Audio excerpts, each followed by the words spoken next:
एक समय की बात है, जंगल के पास एक लकड़हारा रहता था।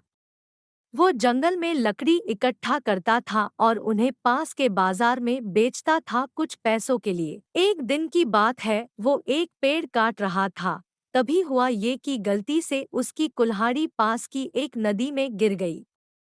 नदी बहुत ज्यादा गहरी थी और वास्तव में तेजी से बह रही थी। उसने बहुत प्रयत्न किया अपने कुल्हाड़ी को खोजने की, लेकिन उसे वो वहां नहीं मिली। वही दुखी होकर वो नदी के किनारे बैठकर रोने लगा। उसके रोने की आवाज सुनकर नदी के भगवान उठे और उस लकड़हारे से पूछा कि क्या हुआ।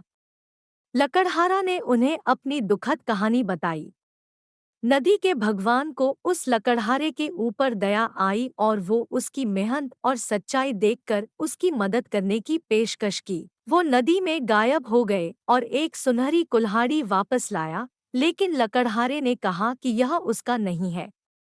वो फिर से गायब हो गए और अब की बार उन्होंने चांदी की कुल्हाड़ी लेकर वापस आए, लेकिन इस बार भी लकड़हारे ने कहा कि ये कुल्हाड़ी उसका भी नहीं है। अब नदी के भगवान पानी में फिर से गायब हो गए और अब की बार वो एक लोहे की कुल्हाड़ी के साथ वापस आ गए। लकड़ी का कुल्हाड़ी देखकर लकड़हारा मुस्कुराया और कहा कि यह उसकी कुल्हाड़ी है। नदी के भगवान ने लकड़हारे की ईमानदारी से प्रभावित होकर उसे सोने और चांदी की दोनों कुल्हाड़ियों से भेंट किया। इस कहानी से हमें ये सीख मिलती है कि ईमानदारी सर्वोत्तम नीति है।